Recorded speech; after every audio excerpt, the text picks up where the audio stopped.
It is true that I have sent 6 bullets through the head of my best friend, and yet I hope to show by this statement that I am not his murderer. At first, I shall be called a madman, madder than the man I shot in his cell at the Arkham Sanitarium. Later, some of my readers will weigh each statement, correlate it with the known facts, and ask themselves how I could have believed otherwise than I did after facing the evidence of that horror, that thing on the doorstep.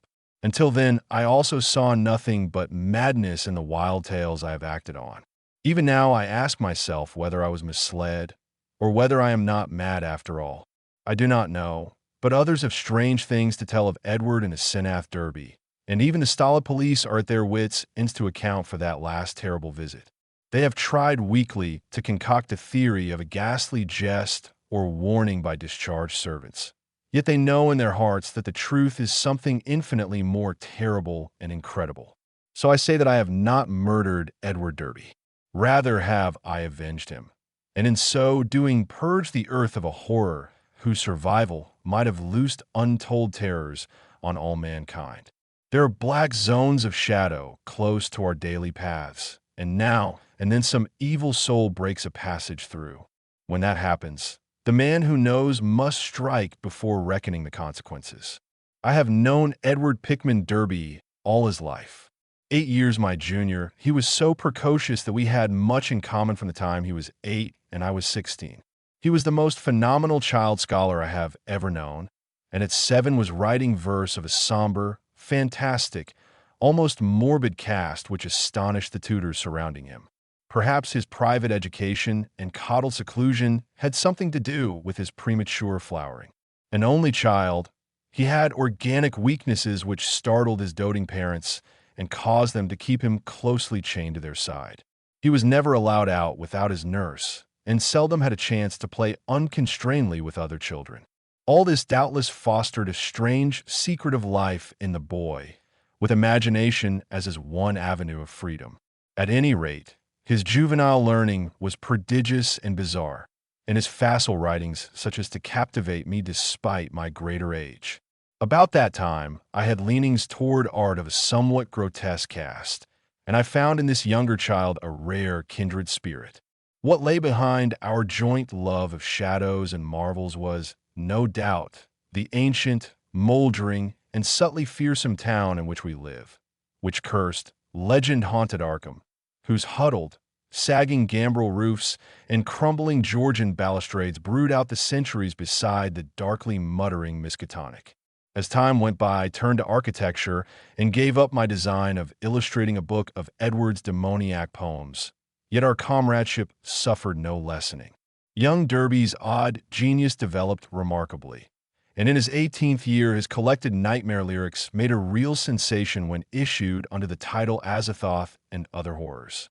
He was a close correspondent of the notorious Baudelarian poet Justin Jeffrey, who wrote The People of the Monolith and died screaming in a madhouse in 1926 after a visit to a sinister, ill-regarded village in Hungary.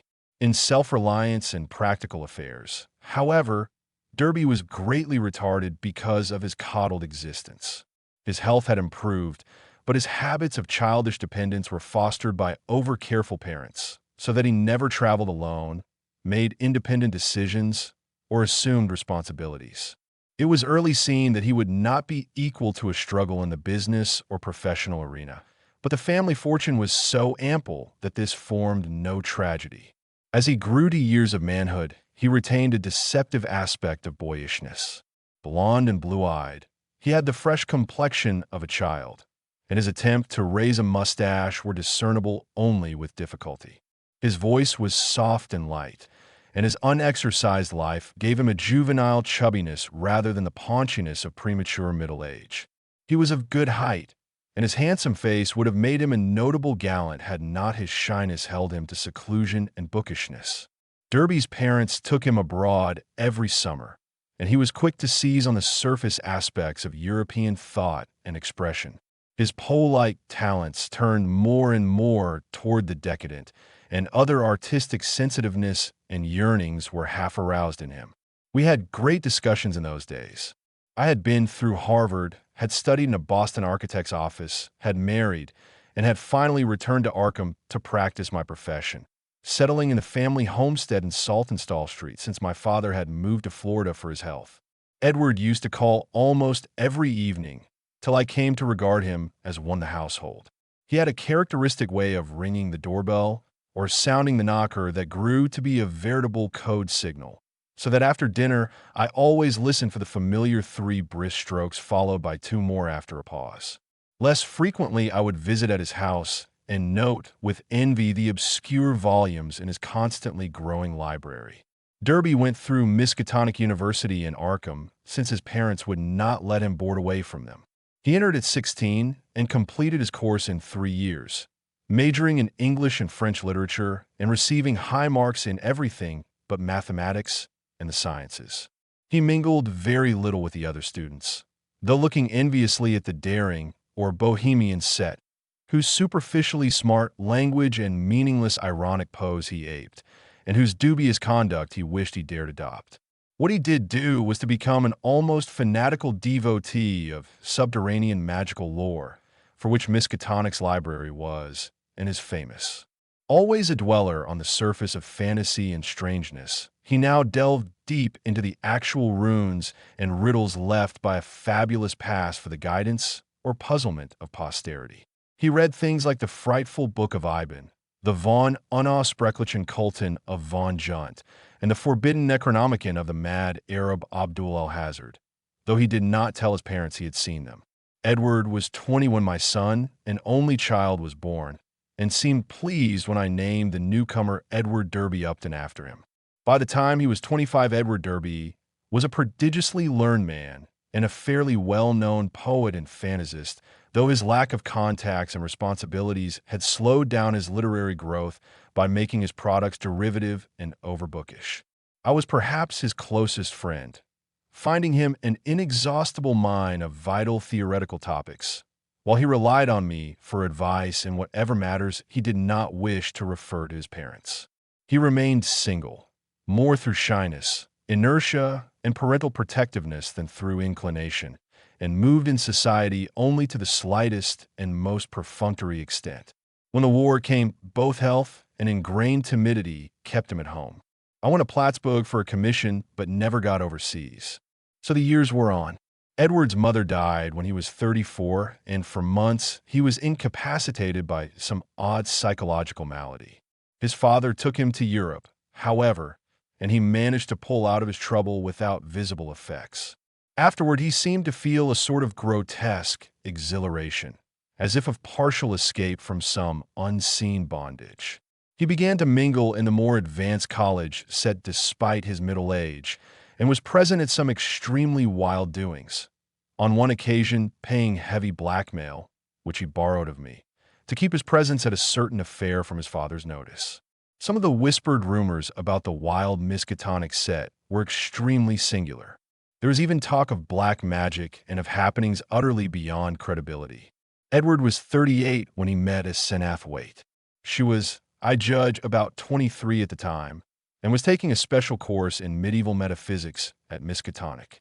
The daughter of a friend of mine had met her before in the hall school at Kingsport, and had been inclined to shun her because of her odd reputation.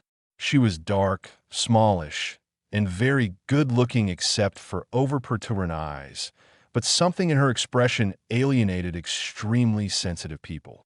It was, however, largely her origin and conversation which caused average folk to avoid her.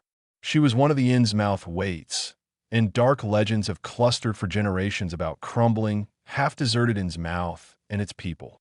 There are tales of horrible bargains about the year 1850, and of a strange element not quite human in the ancient families of the rundown fishing port. Tales such as only old-time Yankees can devise and repeat with proper awesomeness. Asenath's case was aggravated by the fact that she was Ephraim Waite's daughter, the child of his old age by an unknown wife who always went veiled.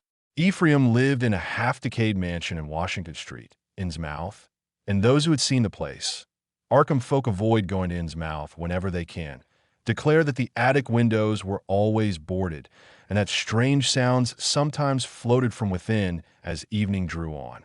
The old man was known to have been a prodigious magical student in his day, and legend averred that he could raise or quell storms at sea according to his whim. I had seen him once or twice in my youth as he came to Arkham to consult forbidden tomes at the college library, and had hated his wolfish, saturnine face with its tangle of iron-gray beard. He had died insane, under rather queer circumstances, just before his daughter, Beisel made a nominal ward of the principal, entered the Hall School, but she had been his morbidly avid pupil and looked fiendishly like him at times. The friend whose daughter had gone to school with a Senath Waite repeated many curious things when the news of Edward's acquaintance with her began to spread about. A Senath, it seemed, had posed as a kind of magician at school, and had really seemed able to accomplish some highly baffling marvels. She professed to be able to raise thunderstorms, though her seeming success was generally laid to some uncanny knack at prediction. All animals markedly disliked her, and she could make any dog howl by certain motions of her right hand. There were times when she displayed snatches of knowledge and language very singular and very shocking for a young girl, when she would frighten her schoolmates with leers and winks of an inexplicable kind, and would seem to extract an obscene, zestful irony from her present situation. Most unusual, though, were the well-attested cases of her influence over other persons. She was beyond question a genuine hypnotist. By gazing peculiarly at a fellow student, she would often give the latter a distinct feeling of exchanged personality, as if the subject were placed momentarily in the magician's body and able to stare half across the room at her real body, whose eyes blazed and protruded with an alien expression. A Senath often made wild claims about the nature of consciousness and about its independence of the physical frame, or at least from the life processes of the physical frame. Her crowning rage, however, was that she was not a man, since she believed a male brain had certain unique and far-reaching cosmic powers. Given a man's brain, she declared, she could not only equal but surpass her father in mastery of unknown forces. Edward met a Senath at a gathering of intelligentsia held in one of the students' rooms, and could talk of nothing else when he came to see me the next day. He had found her full of the interests and erudition which engrossed him most, and was in addition wildly taken with her appearance. I had never seen the young woman, and recalled casual references only faintly, but I knew who she was. It seemed rather regrettable that Derby should become so upheaved about her, but I said nothing to discourage him, since infatuation thrives on opposition. He was not, he said, mentioning her to his father. In the next few weeks I heard of very little but a Senath from young Derby. Others now remarked Edward's autumnal gallantry, though they agreed that he did not look even nearly his actual age, or seem at all inappropriate as an escort for his bizarre divinity. He was only a trifle paunchy despite his indolence and self-indulgence, and his face was absolutely without lines. A Senath, on the other hand, had the premature crow's feet which come from the exercises of an intense will. About this time, Edward brought the girl to call on me, and I at once saw that his interest was by no means one-sided. She eyed him continually with an almost predatory air, and I perceived that their intimacy was beyond untangling. Soon afterward, I had a visit from old Mr. Derby, whom I had always admired and respected. He had heard the tales of his son's new friendship, and had wormed the whole truth out of the boy. Edward meant to marry a Senath, and had even been looking at houses in the suburbs. Knowing my usually great influence with his son, the father wondered if I could help to break the ill-advised affair off, but I regretfully expressed my doubts. This time it was not a question of Edward's weak will, but of the woman's strong will. The perennial child had transferred his dependence from the parental image to a new and stronger image, and nothing could be done about it. The wedding was performed a month later by a justice of the peace, according to the bride's request. Mr. Derby, at my advice, offered no opposition, and he, my wife, my son, and I attended the brief ceremony, the other guests being wild young people from the college. A Senath had bought the old Crown and Shield place in the country at the end of High Street, and they proposed to settle there after a short trip to Innsmouth, whence 3 servants and some books and household goods were to be brought. It was probably not so much consideration for Edward and his father as a personal wish to be near the college, its library, and its crowd of sophisticates that made a Senath settle in Arkham instead of returning permanently home. When Edward called on me after the honeymoon, I thought he looked slightly changed. A Senath had made him get rid of the undeveloped mustache, but there was more than that. He looked soberer and more thoughtful, his habitual pout of childish rebelliousness being exchanged for a look almost of genuine sadness. I was puzzled to decide whether I liked or disliked the change. Certainly, he seemed for the moment more normally adult than ever before. Perhaps the marriage was a good thing. Might not the change of dependence form a start toward actual neutralization, leading ultimately to responsible independence? He came alone, for his Senath was very busy. She had brought a vast store of books and apparatus from Innsmouth. Derby shuddered as he spoke the name, and was finishing the restoration of the Crown and Shield house and grounds. Her home, in that town, was a rather disgusting place, but certain objects in it had taught him some surprising things. He was progressing fast in esoteric lore now that he had his Senath's guidance. Some of the experiments she proposed were very daring and radical. He did not feel at liberty to describe them, but he had confidence in her powers and intentions. The three servants were very queer, an incredibly aged couple who had been with old Ephraim and referred occasionally to him and to his Senath's dead mother in a cryptic way, and a swarthy young wench who had marked anomalies of feature and seemed to exude a perpetual odor of fish. For the next 2 years, I saw less and less of Derby.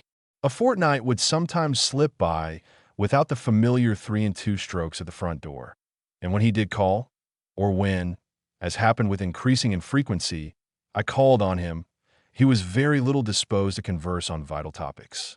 He had become secretive about those occult studies which he used to describe and discuss so minutely, and preferred not to talk of his wife. She had aged tremendously since her marriage, till now.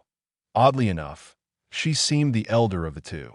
Her face held the most concentratedly determined expression I had ever seen, and her whole aspect seemed to gain a vague, unplaceable repulsiveness. My wife and son noticed it as much as I, and we all ceased gradually to call on her, for which, Edward admitted in one of his boyishly tactless moments, she was unmitigatedly grateful. Occasionally the Derbys would go on long trips, ostensibly to Europe, though Edward sometimes hinted at obscure destinations. It was after the first year that people began talking about the change in Edward Derby. It was very casual talk, for the change was purely psychological, but it brought up some interesting points. Now and then, it seemed Edward was observed to wear an expression and to do things wholly incompatible with his usual flabby nature. For example, although in the old days he could not drive a car, he was now seen occasionally to dash into or out of the old Crown and Shield driveway with his Senath's powerful Packard, handling it like a master and meeting traffic entanglements with a skill and determination utterly alien to his accustomed nature. In such cases, he seemed always to be just back from some trip or just starting on one. What sort of trip? No one could guess, although he mostly favored the Innsmouth road. Oddly, the metamorphosis did not seem altogether pleasing.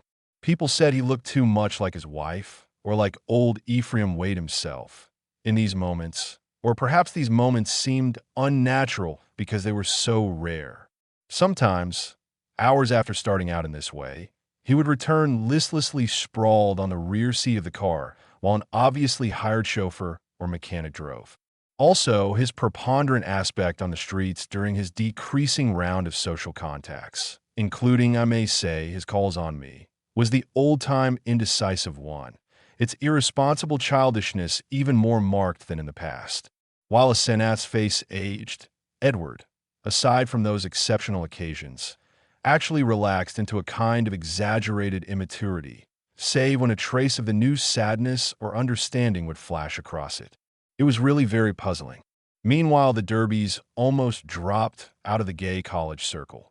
Not through their own disgust, we heard, but because something about their present study shocked even the most callous of the other decadents. It was in the 3rd year of the marriage that Edward began to hint openly to me of a certain fear and dissatisfaction. He would let fall remarks about things going too far and would talk darkly about the need of gaining his identity. At first, I ignored such references, but in time I began to question him guardedly, remembering what my friend's daughter had said about Senath's hypnotic influence over the other girls at school. The cases where students had thought they were in her body looking across the room at themselves. This questioning seemed to make him at once alarmed and grateful, and once he mumbled something about having a serious talk with me later. About this time, old Mr. Derby died, for which I was afterward very thankful. Edward was badly upset, though by no means disorganized. He had seen astonishingly little of his parents since his marriage, for Senath had concentrated in herself all his vital sense of family linkage. Some called him callous in his loss, especially since those jaunty and confident moods in the car began to increase. He now wished to move back into the old family mansion, but Senath insisted on staying in the Crown and Shield house, to which she had become well adjusted. Not long afterward, my wife heard a curious thing from a friend, one of the few who had not dropped the Derbys. She had been out to the end of High Street to call on the couple, and had seen a car shoot briskly out of the drive with Edward's oddly confident and almost sneering face above the wheel. Ringing the bell, she had been told by the repulsive wench that Senath was also out, but had chanced to look at the house and leaving. There, at one of Edward's library windows, she had glimpsed a hastily withdrawn face, a face whose expression of pain, defeat, and wistful hopelessness was poignant beyond description. It was, incredibly enough in view of its usual domineering cast, Senath's. Yet the caller had vowed that in that instant the sad, muddled eyes of poor Edward were gazing out from it. Edward's calls now grew a trifle more frequent, and his hints occasionally became concrete. What he said was not to be believed, even in centuried and legend-haunted Arkham, but he threw out his dark lore with a sincerity and convincingness which made one fear for his sanity.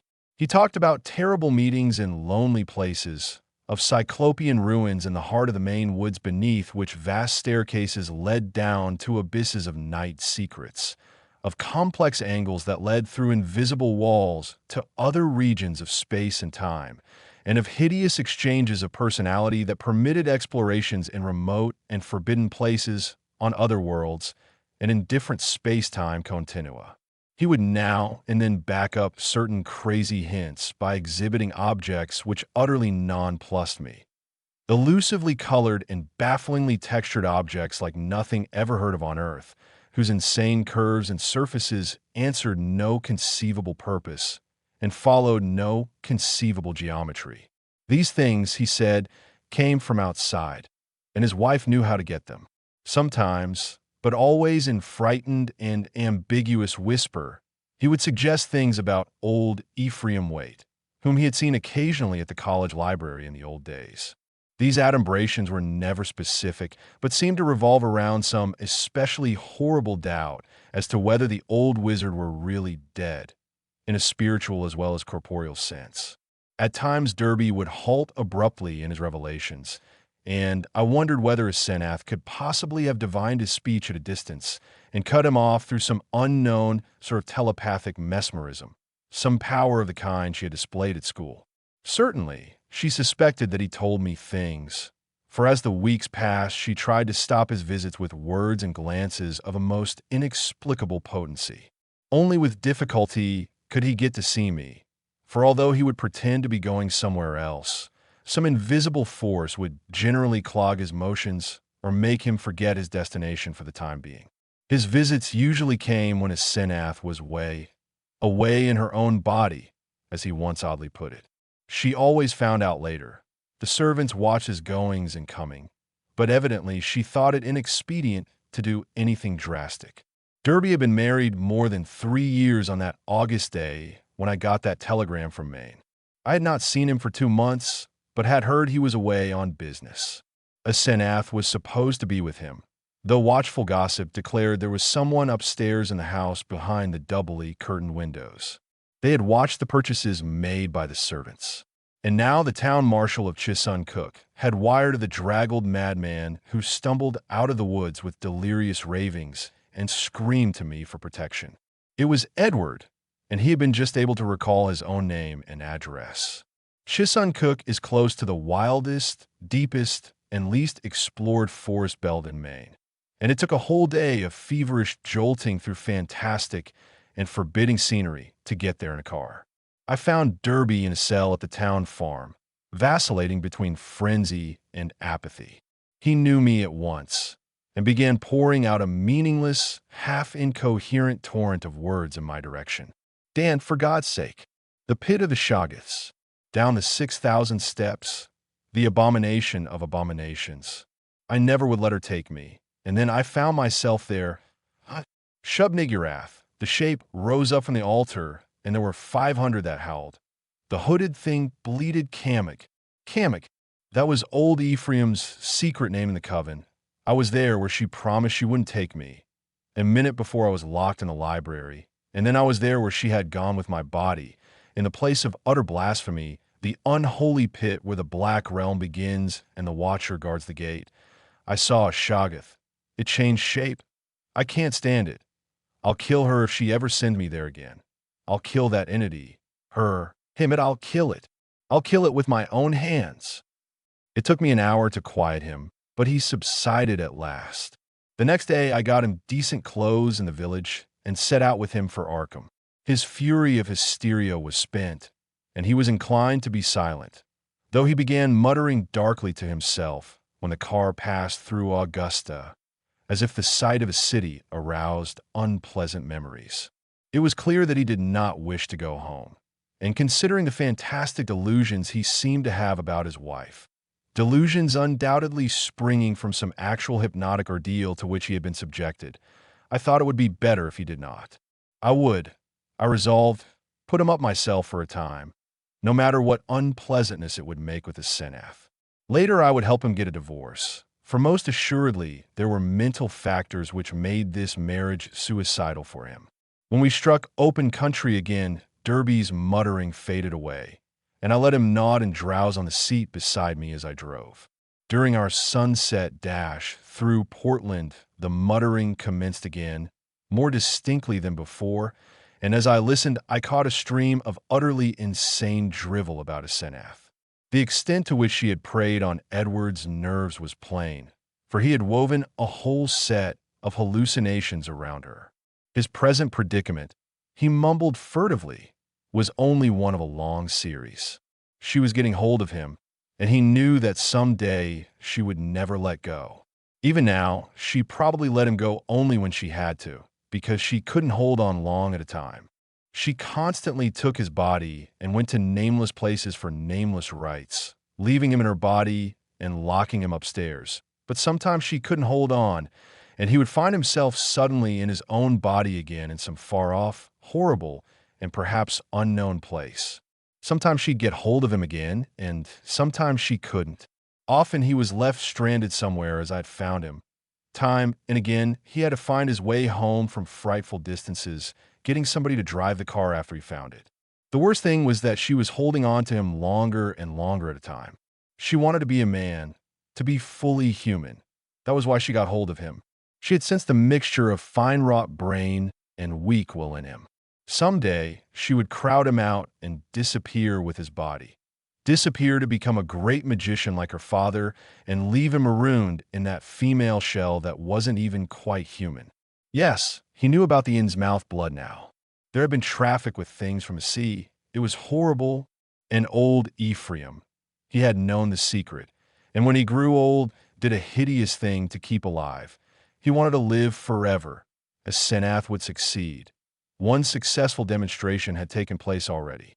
As Derby muttered on, I turned to look at him closely, verifying the impression of change which an earlier scrutiny had given me. Paradoxically, he seemed in better shape than usual. Harder, more normally developed, and without the trace of sickly flabbiness caused by his indolent habits. It was as if he had been really active and properly exercised for the first time in his coddled life, and I judged that his Senath's force must have pushed him into unwanted channels of motion and alertness. But just now his mind was in a pitiable state, for he was mumbling wild extravagances about his wife, about black magic, about old Ephraim, and about some revelation which would convince even me. He repeated names which I recognized from bygone browsings in forbidden volumes, and at times made me shudder with a certain thread of mythological consistency or convincing coherence which ran through his maundering. Again and again he would pause, as if to gather courage for some final and terrible disclosure. Dan, don't you remember him? Wild eyes and the unkempt beard that never turned white? He glared at me once, and I never forgot it. Now she glares that way, and I know why. He found it in the Necronomicon, the formula. I don't dare tell you the page yet, but when I do you can read and understand. Then you will know what has engulfed me. On, body to body to body. He means never to die. The life glow, he knows how to break the link. It can flicker on a while even when the body is dead. I'll give you hints, and maybe you'll guess. Listen, Dan, do you know why my wife always takes such pains with that silly backhand writing? Have you ever seen a manuscript of old Ephraim's? Do you want to know why I shivered when I saw some hasty notes a Senath had jotted down? A Senath. Is there such a person? Why did they half think there was poison in old Ephraim's stomach? Why do the Gilmans whisper about the way he shrieked, like a frightened child, when he went mad and Asenath locked him up in the padded attic room, where the other had been? Was it old Ephraim's soul that was locked in? Who locked in whom? Why had he been looking for months for someone with a fine mind and a weak will? Why did he curse that his daughter wasn't a son? Tell me, Daniel Upton, what devilish exchange was perpetrated in the house of horror where that blasphemous monster had his trusting, weak-willed, half-human child at his mercy? Didn't he make it permanent, as she'll do in the end with me? Tell me why that thing that calls itself a Senath writes differently off guard, so that you can't tell its script from "then the thing happened." Derby's voice was rising to a thin treble scream as he raved, when suddenly it was shut off with an almost mechanical click. I thought of those other occasions at my home when his confidences had abruptly ceased, when I had half fancied that some obscure telepathic wave of his Senath's mental force was intervening to keep him silent. This, though, was something altogether different, and I felt infinitely more horrible. The face beside me was twisted almost unrecognizably for a moment, while through the whole body there passed a shivering motion, as if all the bones, organs, muscles, nerves, and glands were adjusting themselves to a radically different posture, set of stresses, and general personality. Just where the supreme horror lay, I could not for my life tell. Yet there swept over me such a swamping wave of sickness and repulsion, such a freezing, petrifying sense of utter alienage and abnormality, that my grasp of the wheel grew feeble and uncertain. The figure beside me seemed less like a lifelong friend than like some monstrous intrusion from outer space, some damnable, utterly accursed focus of unknown and malign cosmic forces. I had faltered only a moment, but before another moment was over, my companion had seized the wheel and forced me to change places with him. The dusk was now very thick, and the lights of Portland far behind, so I could not see much of his face. The blaze of his eyes, though, was phenomenal, and I knew that he must now be in that queerly energized state, so unlike his usual self, which so many people had noticed. It seemed odd and incredible that listless Edward Derby, he who could never assert himself and who had never learned to drive, should be ordering me about and taking the wheel of my own car. Yet that was precisely what had happened. He did not speak for some time, and in my inexplicable horror I was glad he did not. In the lights of Biddeford and Sacco, I saw his firmly set mouth and shivered at the blaze of his eyes. The people were right. He did look damnably like his wife and like old Ephraim when in these moods. I did not wonder that the moods were disliked. There was certainly something unnatural in them, and I felt the sinister element all the more because of the wild ravings I had been hearing. This man, for all my lifelong knowledge of Edward Pickman Derby, was a stranger, an intrusion of some sort from the black abyss. He did not speak until we were on a dark stretch of road, and when he did his voice seemed utterly unfamiliar. It was deeper, firmer, and more decisive than I had ever known it to be, while its accent and pronunciation were altogether changed, though vaguely, remotely, and rather disturbingly recalling something I could not quite place. There was, I thought, a trace of very profound and very genuine irony in the timbre. Not the flashy, meaninglessly jaunty pseudo-irony of the callow sophisticate, which Derby had habitually affected, but something grim, basic, pervasive, and potentially evil. I marveled at the self-possession so soon following the spell of panic-struck muttering. "I hope you'll forget my attack back there, Upton," he was saying. "You know what my nerves are, and I guess you can excuse such things. I'm enormously grateful, of course, for this lift home. And you must forget, too, any crazy things I may have been saying about my wife and about things in general. That's what comes from overstudy in a field like mine. My philosophy is full of bizarre concepts, and when the mind gets worn out, it cooks up all sorts of imaginary concrete applications. I shall take a rest from now on. You probably won't see me for some time, and you needn't blame a Senath for it. This trip was a bit queer, but it's really very simple. There are certain Indian relics in the Northwood, standing stones, and all that, which mean a good deal in folklore, and Senath and I are following that stuff up. It was a hard search, so I seem to have gone off my head. I must send somebody for the car when I get home. A month's relaxation will put me on my feet. I do not recall just what my own part of the conversation was, for the baffling alienage of my seatmate filled all my consciousness. With every moment, my feeling of elusive cosmic horror increased, till at length I was in a virtual delirium of longing for the end of the drive. Derby did not offer to relinquish the wheel. I was glad of the speed with which Portsmouth and Newburyport flashed by. At the junction where the main highway runs inland and avoids Innsmouth, I was half afraid my driver would take the bleak shore road that goes through that damnable place. He did not, however, but darted rapidly past Rowley and Ipswich toward our destination. We reached Arkham before midnight and found the lights still on at the old Crown and Shield house. Derby left the car with a hasty repetition of his thanks, and I drove home alone with a curious feeling of relief. It had been a terrible drive, all the more terrible because I could not quite tell why, and I did not regret Derby's forecast of a long absence from my company. The next 2 months were full of rumors. People spoke of seeing Derby more and more in his new energized state, and as Senath was scarcely ever into her callers.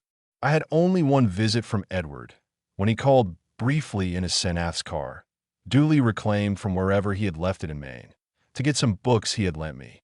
He was in his new state, and paused only long enough for some evasively polite remarks. It was plain that he had nothing to discuss with me when in this condition, and I noticed that he did not even trouble to give the old 3-2 signal when ringing the doorbell. As on that evening in the car, I felt a faint, infinitely deep horror which I could not explain, so that his swift departure was a prodigious relief. In mid-September, Derby was away for a week, and some of the decadent college set talked knowingly of the matter, hinting at a meeting with a notorious cult leader, lately expelled from England, who had established headquarters in New York. For my part, one could not get that strange ride from Maine out of my head. The transformation I had witnessed had affected me profoundly, and I caught myself again and again trying to account for the thing and for the extreme horror it had inspired in me. But the oddest rumors were those about the sobbing in the old Crown and Shield house. The voice seemed to be a woman's, and some of the younger people thought it sounded like a Senath's. It was heard only at rare intervals, and would sometimes be choked off as if by force. There was talk of an investigation, but this was dispelled one day when a Senath appeared in the streets and chatted in a sprightly way with a large number of acquaintances, apologizing for her recent absence and speaking incidentally about the nervous breakdown and hysteria of a guest from Boston. The guest was never seen, but his Senath's appearance left nothing to be said. And then someone complicated matters by whispering that the sobs had once or twice been in a man's voice. One evening in mid-October, I heard the familiar 3-2 ring at the front door. Answering it myself, I found Edward on the steps and saw in a moment that his personality was the old one which I had not encountered since the day of his ravings on that terrible ride from Chisholmcook. His face was twitching with a mixture of odd emotions in which fear and triumph seemed to share dominion. And he looked furtively over his shoulder as I closed the door behind him. Following me clumsily to the study, he asked for some whiskey to steady his nerves. I forbore to question him, but waited till he felt like beginning whatever he wanted to say. At length, he ventured some information in a choking voice. "Senath has gone, Dan. We had a long talk last night while the servants were out, and I made her promise to stop preying on me. Of course, I had certain occult defenses I never told you about. She had to give in, but got frightfully angry. Just packed up and started for New York. Walked right out to catch the 8:20 into Boston. I suppose people will talk, but I can't help that. You needn't mention that there was any trouble. Just say she's gone on a long research trip. She's probably going to stay with one of her horrible groups of devotees. I hope she'll go west and get a divorce. Anyhow, I've made her promise to keep away and let me alone. It was horrible, Dan. She was stealing my body, crowding me out, making a prisoner of me. I lay low and pretended to let her do it, but I had to be on the watch. I could plan if I was careful, for she can't read my mind literally or in detail. All she could read in my planning was a sort of general mood of rebellion, and she always thought I was helpless, never thought I could get the best of her, but I had a spell or two that worked. Derby looked over his shoulder and took some more whiskey. I paid off those damned servants this morning when they got back. They were ugly about it and asked questions, but they went. They're her kin, Innsmouth people, and were hand in glove with her. I hope they'll let me alone. I didn't like the way they laughed when they walked away. I must get as many of Dad's old servants again as I can.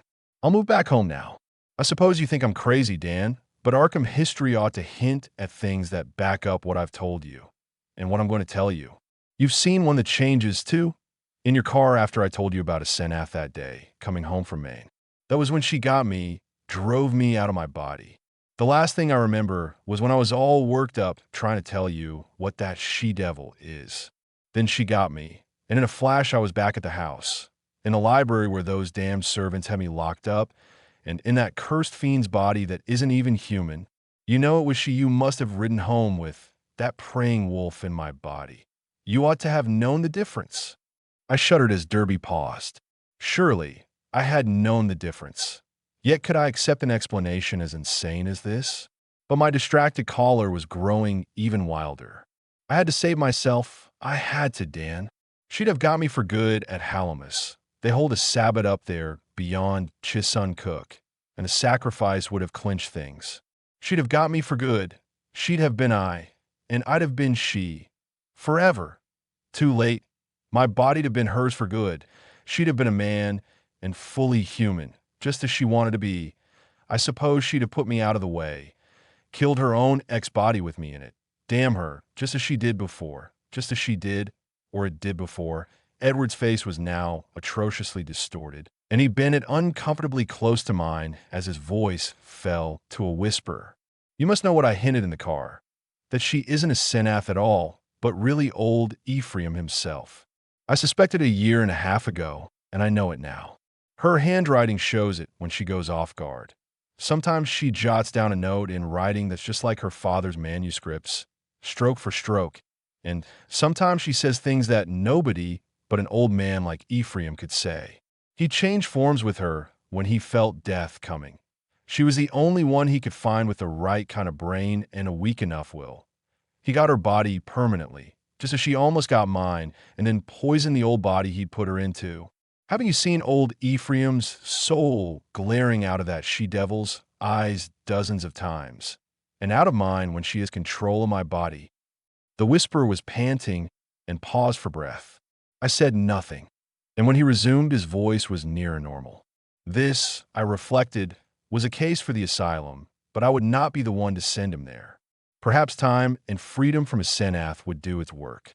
I could see that he would never wish to dabble in morbid occultism again. I'll tell you more later. I must have a long rest now.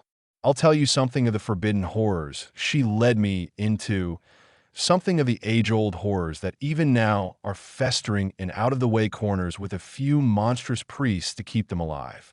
Some people know things about the universe that nobody ought to know, and can do things that nobody ought to be able to do. I've been in it up to my neck, but that's the end. Today I'd burn that damned Necronomicon and all the rest if I were librarian at Miskatonic. But she can't get me now. I must get out of that accursed house as soon as I can and settle down at home. You'll help me, I know, if I need help. Those devilish servants, and if people should get too inquisitive about a Senath. You see, I can't give them her address. Then there are certain groups of searchers, certain cults, that might misunderstand our breaking up. Some of them have damnably curious ideas and methods. I know you'll stand by me if anything happens, even if I have to tell you a lot that will shock you. I had Edward stay and sleep in one of the guest chambers that night, and in the morning he seemed calmer. We discussed certain possible arrangements for his moving back into the Derby mansion, and I hoped he would lose no time in making the change. He did not call the next evening, but I saw him frequently during the ensuing weeks. We talked as little as possible about strange and unpleasant things, but discussed the renovation of the old Derby house and the travels which Edward promised to take with my son and me the following summer. Of a Senath we said almost nothing, for I saw that the subject was a peculiarly disturbing one. Gossip, of course, was rife, but that was no novelty in connection with the strange menage at the old Crown and Shield house. One thing I did not like was what Derby's banker let fall in an over-expansive mood at the Miskatonic Club about the checks Edward was sending regularly to a Moses and Abigail Sargent and a Eunice Babson in Innsmouth. That looked as if those evil-faced servants were extorting some kind of tribute from him. Yet he had not mentioned the matter to me. I wished that the summer and my son's harbor vacation would come so that we could get Edward to Europe. He was not, I soon saw, mending as rapidly as I'd hoped he would, for there was something a bit hysterical in his occasional exhilaration, while his moods of fright and depression were altogether too frequent. The old Derby house was ready by December, yet Edward constantly put off moving. Though he hated and seemed to fear the Crown and Shield place, he was at the same time queerly enslaved by it. He could not seem to begin dismantling things, and invented every kind of excuse to postpone action. When I pointed this out to him, he appeared unaccountably frightened. His father's old butler, who was there with other reacquired servants, told me one day that Edward's occasional prowlings about the house, and especially down cellar, looked odd and unwholesome to him. I wondered if a Senath had been writing disturbing letters, but the butler said there was no mail which could have come from her. It was about Christmas that Derby broke down one evening while calling on me. I was steering the conversation toward next summer's travels when he suddenly shrieked and leaped up from his chair with a look of shocking, uncontrollable fright, a cosmic panic and loathing such as only the nether gulfs of nightmare could bring to any sane mind. My brain, God, Dan, it's tugging from beyond, knocking, clawing that she-devil. Even now, Ephraim, Kamig, the pit of the Shoggoths, Shub-Niggurath, the goat with 1,000 young, the flame, beyond body, beyond life, and the earth, oh God.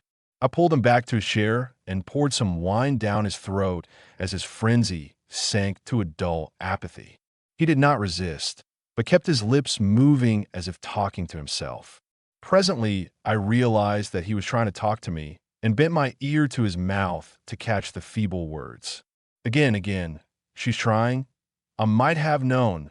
Nothing can stop that force. Not distance nor magic nor death. It comes and comes, mostly in the night. I can't leave. It's horrible. Oh, God, Dan, if you only knew as I do just how horrible it is. When he had slumped down into a stupor, I propped him with pillows and let normal sleep overtake him. I did not call a doctor, for I knew what would be said of his sanity, and wished to give nature a chance if I possibly could. He waked at midnight, and I put him to bed upstairs, but he was gone by morning. He had let himself quietly out of the house, and his butler, when called on the wire, said he was at home pacing about the library.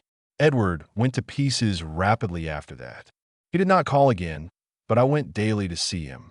He would always be sitting in his library, staring at nothing and having an air of abnormal listening. Sometimes he talked rationally, but always on trivial topics. Any mention of his trouble, of future plans, or of a Senath would send him into a frenzy. His butler said he had frightful seizures at night, during which he might eventually do himself harm. I had a long talk with his doctor, banker, and lawyer, and finally took the physician with two specialist colleagues to visit him. The spasms that resulted from the first questions were violent and pitiable, and that evening a closed car took his poor, struggling body to the Arkham Sanitarium. I was made his guardian and called on him twice weekly, almost weeping to hear his wild shrieks, awesome whispers, and dreadful, droning repetitions of such phrases as, "I had to do it. I had to do it. It'll get me. It'll get me. Down there in the dark. Mother, mother. Done? Save me. Save me." How much hope of recovery there was, no one could say, but I tried my best to be optimistic.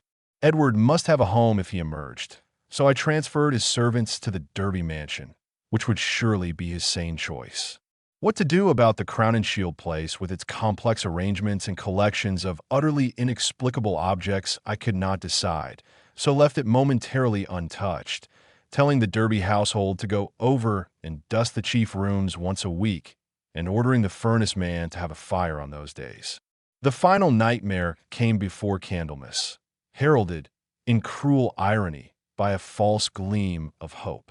One morning late in January, the sanitarium telephoned to report that Edward's reason had suddenly come back.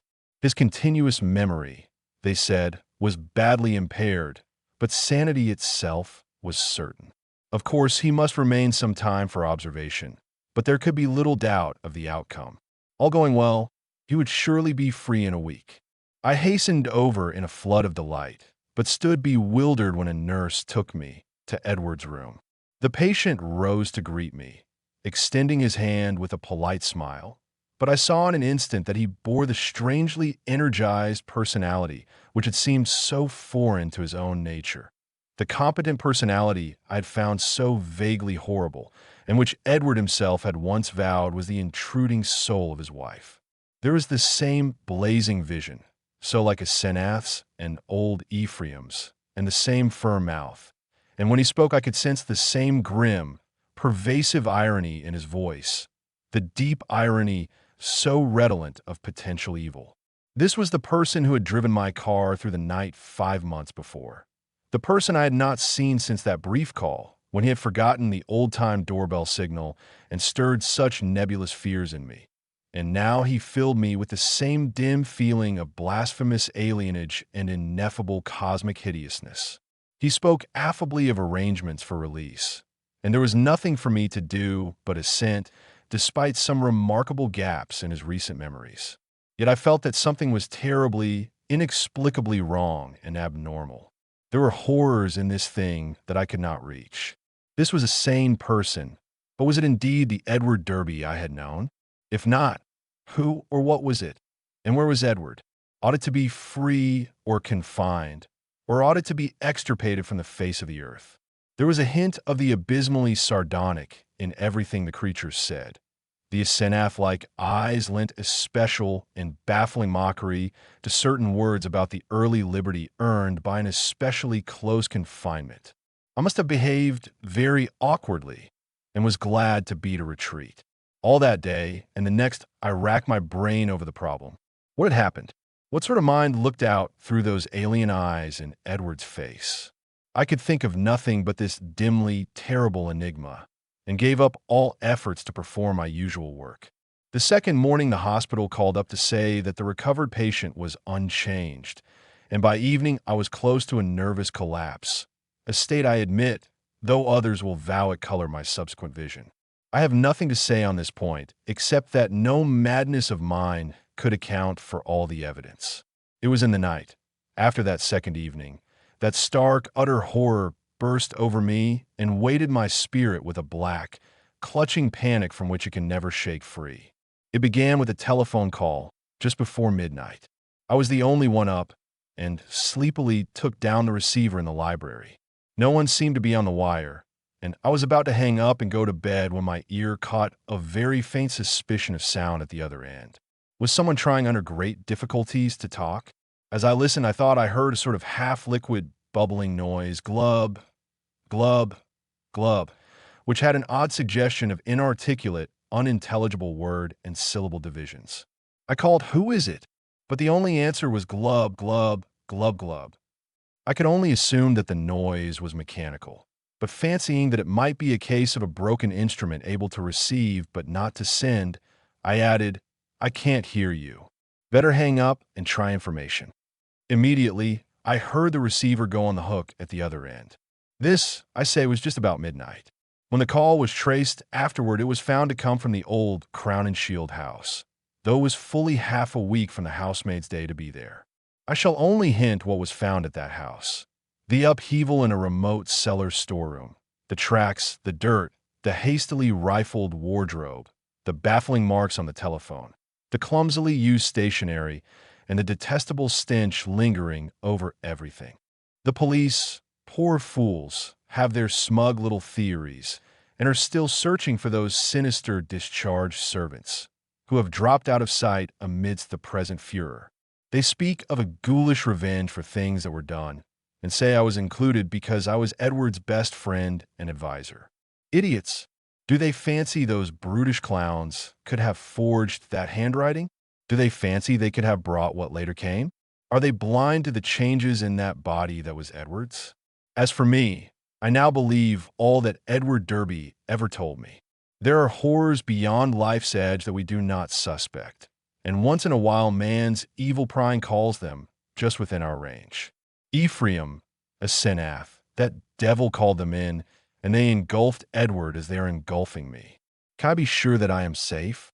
Those powers survive the life of the physical form. The next day, in the afternoon, when I pulled out of my prostration and was able to walk and talk coherently, I went to the madhouse and shot him dead for Edward's and the world's sake. But can I be sure till he is cremated? They're keeping the body for some silly autopsies by different doctors. But I say he must be cremated. He must be cremated. He who was not Edward Derby when I shot him. I shall go mad if he is not, for I may be the next. But my will is not weak, and I shall not let it be undermined by the terrors I know are seething around it.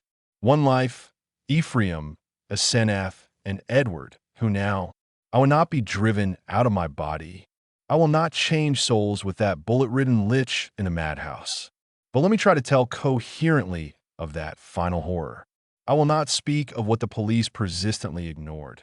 The tales of that dwarfed, grotesque, malodorous thing met by at least 3 wayfarers in High Street just before 2 o'clock, and the nature of the single footprints in certain places.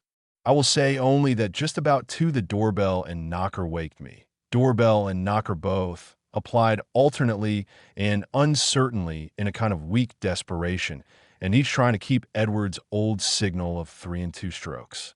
Roused from sound sleep, my mind leaped into a turmoil. Derby at the door, and remembering the old code. That new personality had not remembered it. Was Edward suddenly back in his rightful state? Why was he here in such evident stress and haste? Had he been released ahead of time, or had he escaped? Perhaps, I thought as I flung on a robe and bounded downstairs, his return to his own self had brought raving and violence, revoking his discharge and driving him to a desperate dash for freedom. Whatever had happened, he was good old Edward again, and I would help him.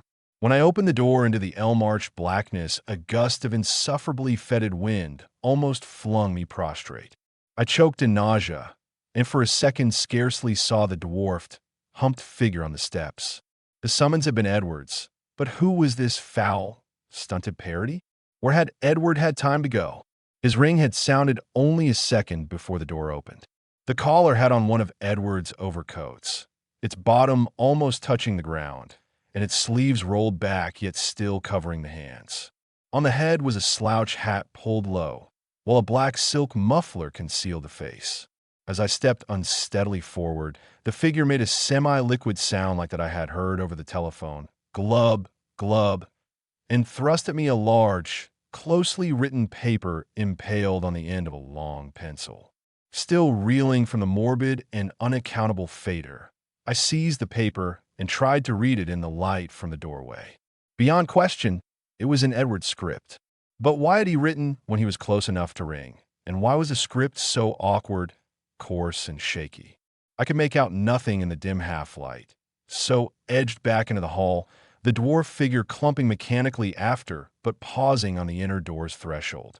The odor of this singular messenger was really appalling, and I hoped, not in vain, thank God, that my wife would not wake and confront it.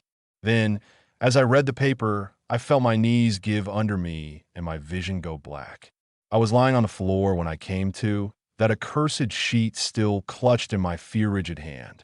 This is what it said. Dan, go to the sanitarium and kill it. Exterminate it. It isn't Edward Derby anymore. She got me. It's a Senath, and she has been dead 3 months and a half. I lied when I said she had gone away. I killed her. I had to. It was sudden, but we were alone and I was in my right body. I saw a candlestick and smash her head in. She would have got me for good at Hallowmas. I buried her in the farther cellar storeroom under some old boxes and cleaned up all the traces. The servants suspected next morning, but they have such secrets that they dare not tell the police. I sent them off, but God knows what they and others of the cult will do. I thought for a while I was all right, and then I felt the tugging at my brain. I knew what it was. I ought to have remembered. A soul like hers, or Ephraim's, is half detached and keeps right on after death as long as the body lasts. She was getting me, making me change bodies with her, seizing my body and putting me in that corpse of hers buried in the cellar. I knew what was coming. That's why I snapped and had to go to the asylum. Then it came. I found myself choked in the dark, in a Senath's rotting carcass down there in the cellar under the boxes where I put it. And I knew she must be in my body at the sanitarium. Permanently, for it was after Hallowmas, and the sacrifice would work even without her being there, sane and ready for release as a menace to the world. I was desperate, and in spite of everything, I clawed my way out. I'm too far gone to talk. I couldn't manage to telephone, but I can still write. I'll get fixed up somehow and bring this last word and warning. Kill that fiend if you value the peace and comfort of the world. See that it is cremated. If you don't, it will live on, body to body forever, and I can't tell you what it will do. Keep clear of black magic. Dan, it's the devil's business. Goodbye. You've been a great friend. Tell the police whatever they'll believe, and I'm damnably sorry to drag all this on you. I'll be at peace before long. This thing won't hold together much more. Hope you can read this. And kill that thing, kill it. Yours, id. It was only afterward that I read the last half of this paper, for I had fainted at the end of the 3rd paragraph. I fainted again when I saw and smelled what cluttered up the threshold where the warm air had struck it. The messenger would not move or have consciousness anymore. The butler, tougher fibered than I, did not faint at what met him in the hall in the morning. Instead, he telephoned the police. When they came, I had been taken upstairs to bed, but the other mass lay where it had collapsed in the night. The men put handkerchiefs to their noses. What they finally found inside Edward's oddly assorted clothes was mostly liquescent horror. There were bones, too, and a crushed-in skull. Some dental work positively identified the skull as a Senath's.